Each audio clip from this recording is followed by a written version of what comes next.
하나님의 말씀 보겠습니다. 하나님의 말씀 갈라디아서 3장 10절부터 14절까지의 말씀 우리 다 같이 한 목소리로 읽겠습니다. 무릇 율법 행위에 속한 자들은 저주 아래에 있나니 기록된 바 누구든지 율법 체계에 기록된 대로 모든 일을 항상 행하지 아니하는 자는 저주 아래에 있는 자라 하였음이라. 또 하나님 앞에서 아무도 율법을 말미암아 의롭게 되지 못할 것이 분명하니 이는 의인은 믿음으로 살리라 하였음이라.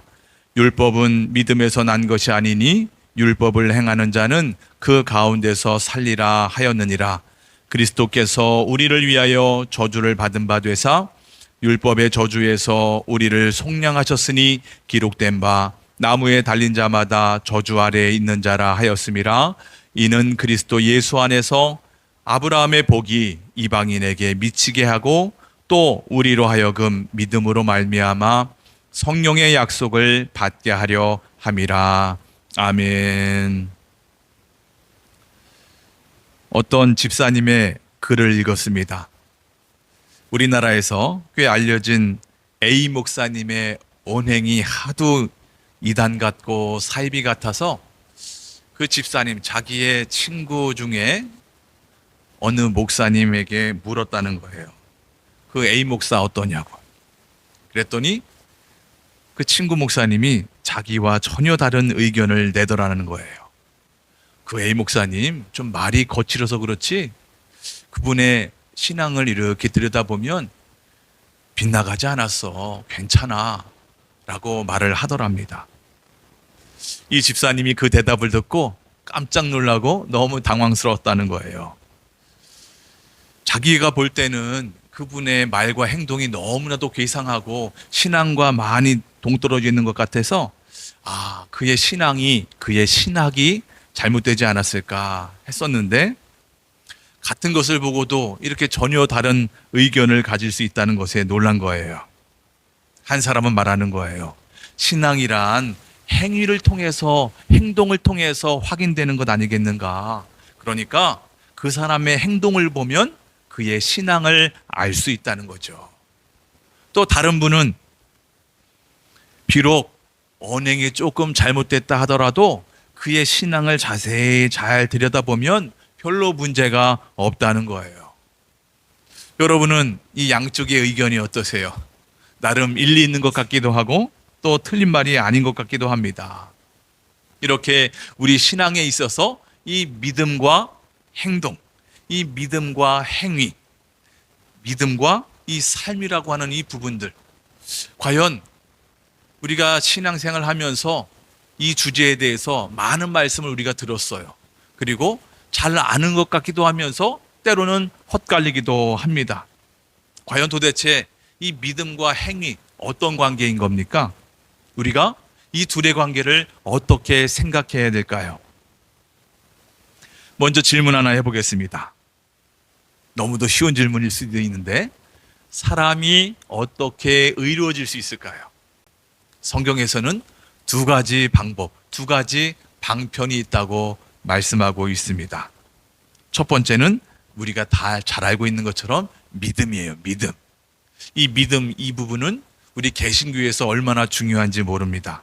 오늘 우리가 읽은 본문에서도 말씀하고 있는데 11절 하반절에 이렇게 말씀합니다. 이는 의인은 믿음으로 살리라 하였음이라. 의인은 믿음으로 산다. 믿음으로 의로워질 수 있다. 믿음으로 구원을 받는다. 믿음으로 하나님의 자녀가 된다. 이 부분은 뒤에서 좀 더 나누기로 하고요. 두 번째 성경에서 이야기하고 있는 우리가 의로워질 수 있는 두 번째 방편은 무엇일까요?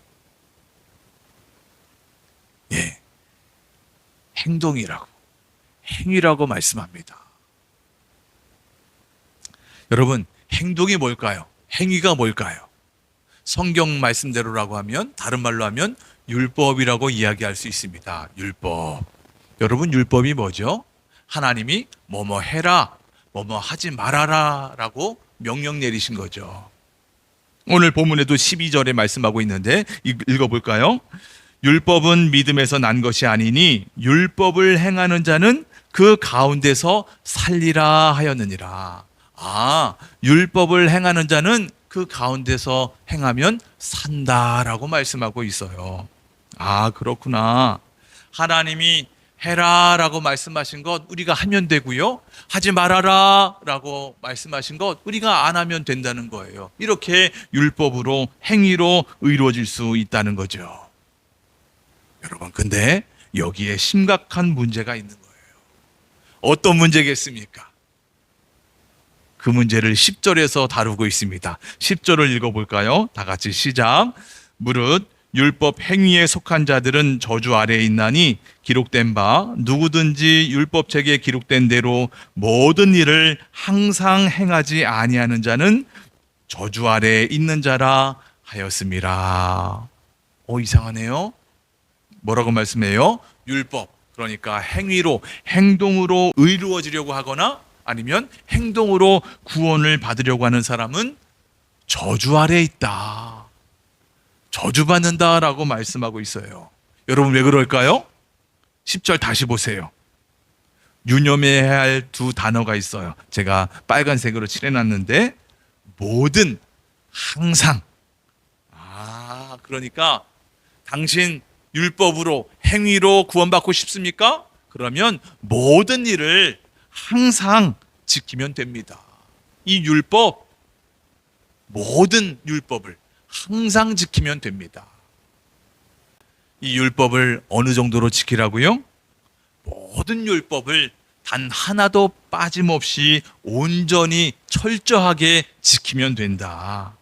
단 하나라도 이 율법을 지키지 않으면 구원은커녕 오히려 저주를 받는다는 거예요.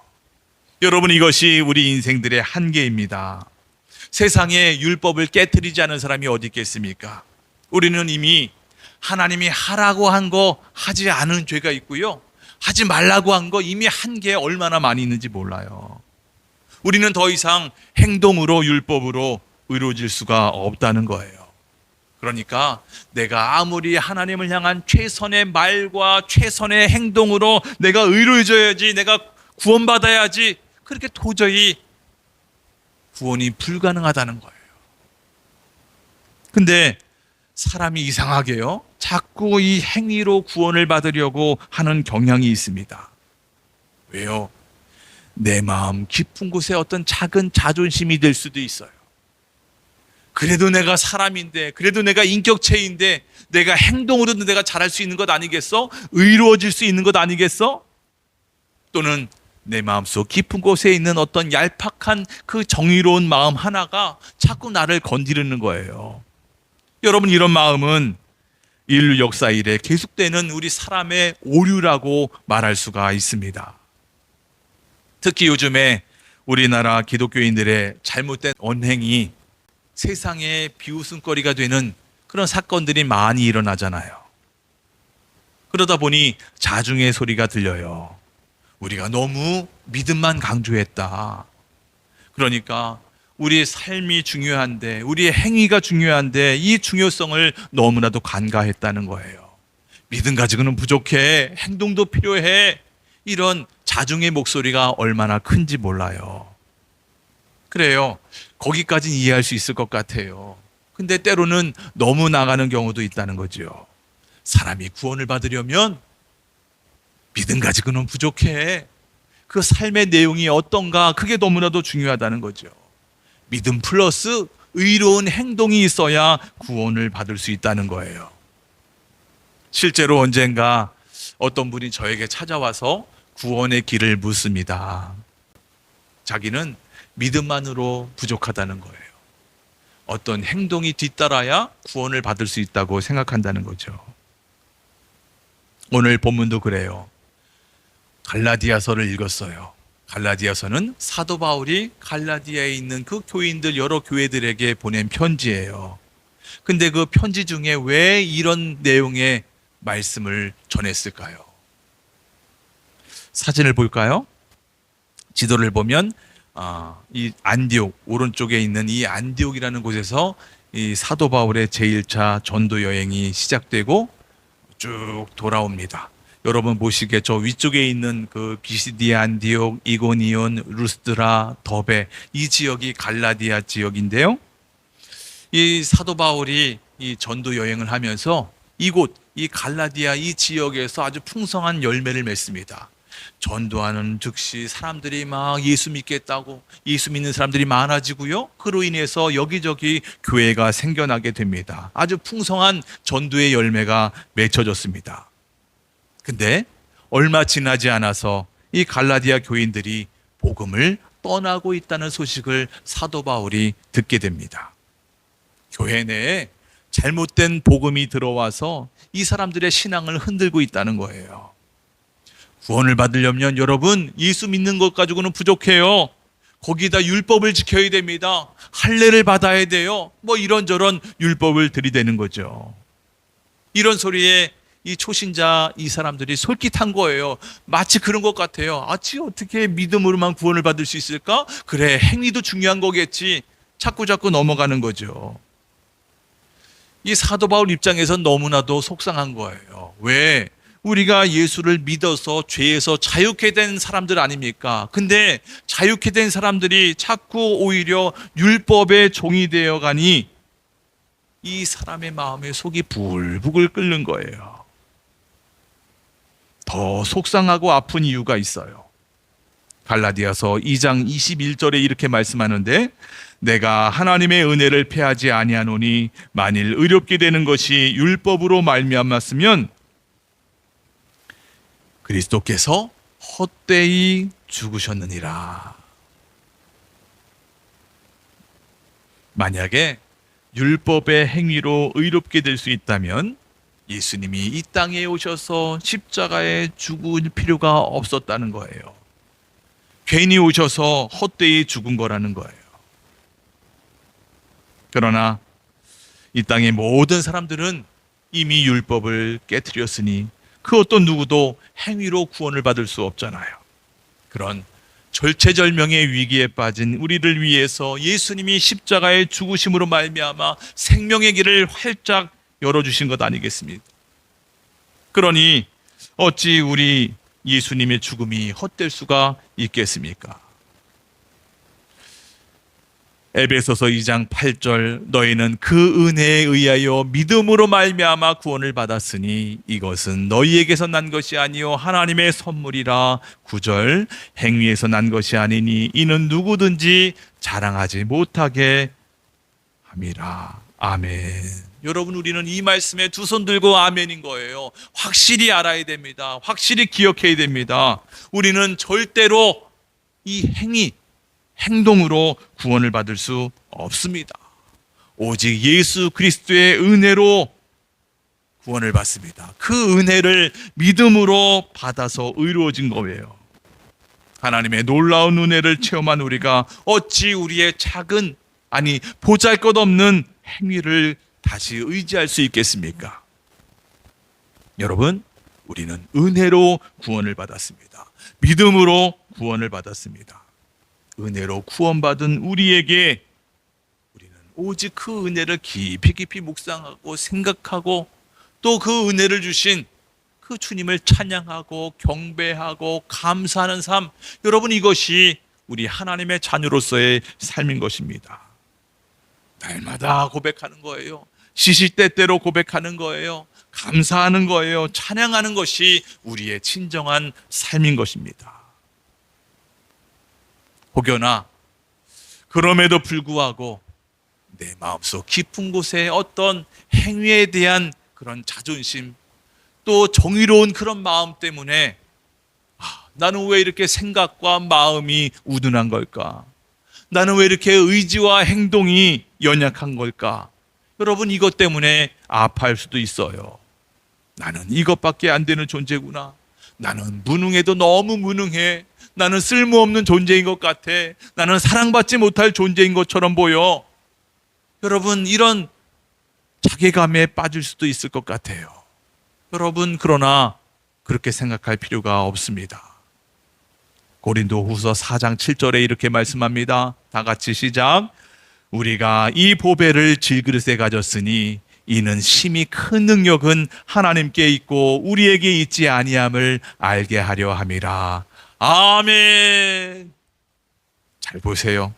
우리가 어떤 존재로 이야기하고 있습니까? 우리가 어떤 존재래요? 질그릇이래요. 질그릇. 여러분, 이 말씀이 우리에게 복음이에요. 우리에게 소망입니다. 우리 다 같이 가슴에 손을 얹고 고백해 볼까요? 주님, 나는 질그릇입니다. 시작. 주님, 나는 질그릇입니다. 아멘. 여러분, 무슨 얘기죠? 하나님이 우리를 질그릇 그 자체로 나를 있는 모습 그대로 인정해 주신다는 거예요. 그대로 사랑해 주신다는 거예요. 여러분, 이 말씀이 얼마나 중요한지 몰라요. 야, 너 왜 질그릇이냐? 너 그것밖에 안 되냐? 왜 이렇게 형편없냐? 우리 주님이 그렇게 정죄하거나 비난하지 않으신다는 거예요. 괜히 우리가 금그릇이 되려고 발버둥 칠 필요가 없다는 거예요. 은그릇 되려고 몸부림칠 필요가 없다는 거지요. 뱁새가 황새 따라가다가 뭐가 찢어진다고 하잖아요. 우리가 그럴 필요가 없다는 거예요. 그러니까 난 왜 이 모양일까? 난 이거 왜 이거밖에 안 될까? 난 왜 이럴까? 괴로워할 필요가 없다는 거죠. 제가 요즘에 이 말씀 때문에 얼마나 위로가 되는지 몰라요. 그래도 내가 하나님의 자녀로 내가 수십 년을 살았고 목사로 10년 이상을 살았고 그럼에도 불구하고 나는 왜 이거밖에 되지 않을까? 내 신앙은 이거밖에 되지 않을까? 나는 왜 인격이 이거밖에 되지 않을까? 나 스스로 자괴감에 빠질 때가 얼마나 많이 있었는지 몰라요. 근데 우리 주님은 나를 여전히 질그릇으로 이해하고 있다는 거예요. 내가 너 얼마나 연약한지 안다. 너 금그릇, 은그릇 아닌 거 알아. 여러분, 우리 주님이 이것뿐만 아니에요. 우리가 더욱더 심각하게 아주 귀하게 받아들여야 될 것은 이렇게 보잘것없는 질그릇인데도 불구하고 그 질그릇에 무엇을 담아주셨다고요? 보배를 담아주셨다는 거예요. 보배. 여러분, 제가 몇 주 전에 말씀을 드렸죠? 여러분, 보배라는 뜻이 뭐라고요? 얼마나 소중한지, 얼마나 귀한지 값을 매길 수 없을 정도로 가치 있다는 거예요. 그런 보배로운 예수님을 질그릇이신 우리 안에 임하셨다는 거예요. 할렐루야입니다. 할렐루야. 여러분, 가만히 생각해 보세요. 그렇게 귀한 보물을, 그런 보배를 질그릇에 담을 사람이 어디 있겠습니까? 만약에 그렇게 담는 사람이 있다면 그 사람은 바본 거예요. 최고의 그릇에, 금그릇에, 은그릇에 담아놔야 이 보배가 귀한 것 아니겠습니까? 어울리는 것 아니겠습니까? 근데 우리 하나님이 그렇게 하셨대요. 여러분, 잘 생각해 보세요. 우리 하나님이 질그릇인 우리를 좀 더 깨끗하게 금그릇이나 은그릇으로 바꿔놓은 다음에 이 보배 예수 그리스도를 담은 것이 아니라 질그릇인 채 그 자체에다가 그렇게 예수님이 임하셨다는 거예요. 여러분, 질그릇 같은 우리에게 이 말씀이 할렐루야입니다. 희망이에요. 소망입니다. 며칠 전에도 이 말씀을 묵상하는데 너무나도 감격스러운 거예요. 여러분, 생각해 보세요. 여러분 스스로 한번 고백해 보세요. 여러분이 하루에도 수만 가지를 생각하고 마음속에 담아두는데 여러분 마음에, 여러분 생각에 소망이 있습니까? 미래가 있습니까? 야, 이 정도면 괜찮아, 이 정도면 훌륭해, 이런 마음이 있습니까? 뿐만 아니죠. 여러분의 행위를 보세요. 이 정도면 하나님의 자녀로서의 삶이야? 이런 행동이야? 이런 행위야? 저는 아무리 생각해봐도 제 생각과 제 마음이 너무나도 악한 거죠. 제 행위가 너무나도 악해요. 나 자신에게 대해 너무나도 좌절하고 절망하는 거죠. 만약에 제 안에 0.00001%의 선한 것이 있다고 한다면 그래도 소망을 가지겠어요. 근데 눈을 씻고 찾아봐도 아무리 봐도 내 행위에는, 내 행동에는, 내 마음에는 이런 선한 것이 없어요. 절망하고 또 절망하는데, 그런 우리 주님이 나를 고치지 않고 있는 모습 그대로 나를 사랑하시고 받아주시고 내 안에 주님이 임하셨다고요. 보배로운 주님이 임하셨다고요. 여러분, 감격스러우면서도 감히 상상할 수 없는 거예요. 게다가 주님이 우리에게 어떤 일을 하셨다고요? 13절에서 이렇게 말씀합니다. 다 같이 시작. 그리스도께서 우리를 위하여 저주를 받은 바 되사 율법의 저주에서 우리를 속량하셨으니 기록된 바 나무에 달린 자마다 저주 아래에 있는 자라 하였습니다. 아멘. 우리가 율법을 깨트림으로 말미암아 받아야 할 저주를 예수님이 대신 받아주셨다요. 속량하셨다는 겁니다.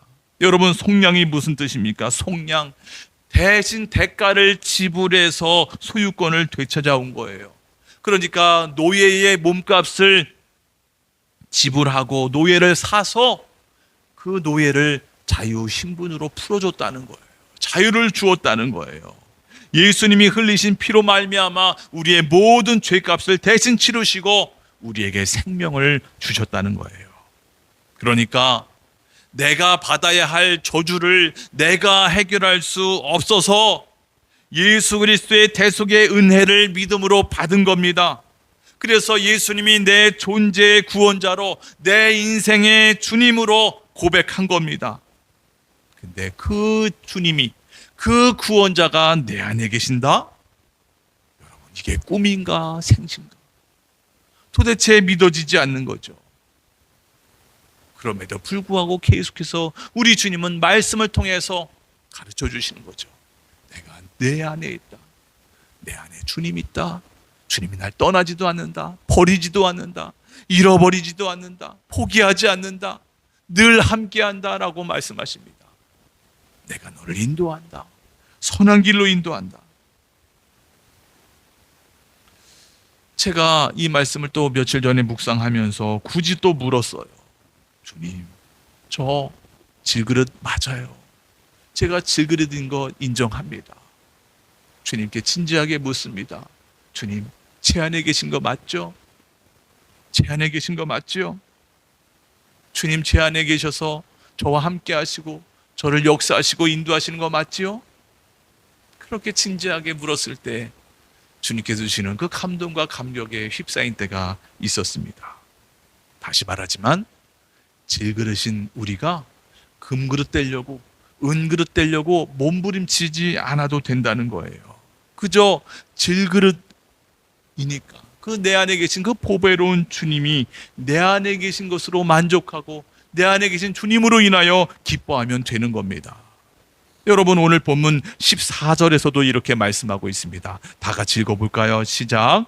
이는 그리스도 예수 안에서 아브라함의 복이 이방인에게 미치게 하고 또 우리로 하여금 믿음으로 말미암아 성령의 약속을 받게 하려 함이라. 아멘. 믿음으로 말미암아 성령의 약속을 받게 하려 한다. 예수 그리스도를 믿는 순간 성령을 받았다는 거예요. 여러분, 왜 성령님이 우리 안에 임하신 겁니까? 질그릇인 나에게 너무나도 소망이 없다는 것을 잘 알고 계신 거예요. 그래서 내 안에 오신 그 성령님이 능력으로 인도하신다는 거예요.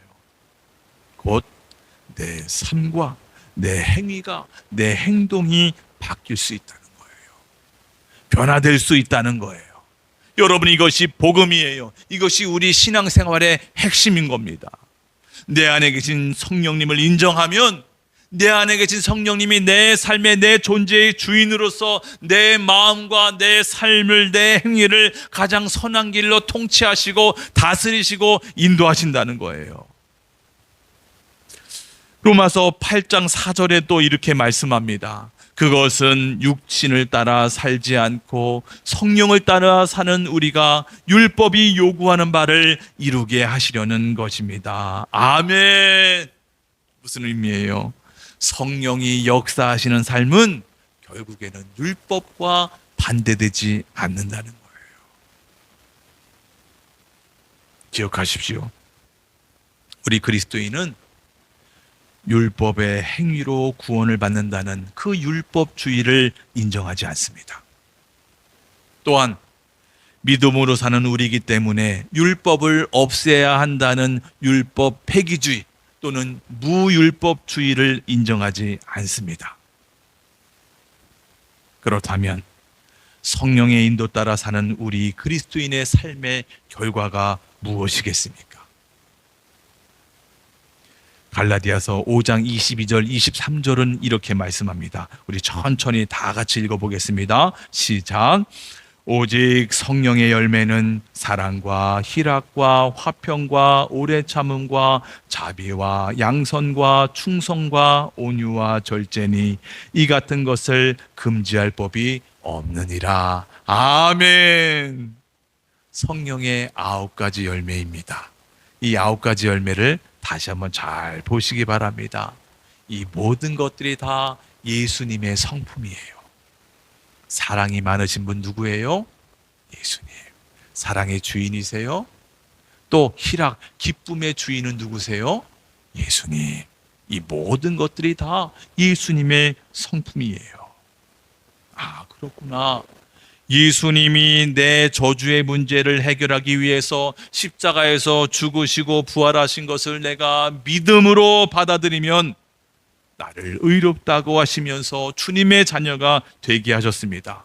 뿐만 아니라 내 안에 계신 주님이 계속해서 내가 주님의 자녀로서 살아갈 수 있도록 인도하시는데 결국은 내가 주님과 함께하며 주님을 닮아가게 하신다는 거예요. 그렇잖아요. 사랑하는 남녀가 같이 있다 보면 서로 닮아가게 돼 있는 것처럼 내 사랑하는 주님과 함께 살고 동거동락하면 그 주님을 닮아가지 않을 수가 없다는 거예요. 여러분 한번 상상해 보세요. 주님의 성품을 닮아가는 나 자신을 상상해 보시기를 바랍니다.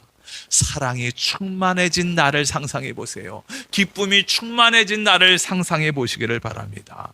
평안이 넘치는 나 자신을 생각해 보시기를 바랍니다. 구약의 율법, 율법이 말하고자 하는 이 율법의 정신, 하나님 사랑, 이웃 사랑, 이것을 가능하게 하는 삶이 바로 내 안에 계신 주님과 함께할 때 성령의 열매가 주렁주렁 맺혀짐으로 가능하다는 거예요. 정말 환상적이지 않습니까?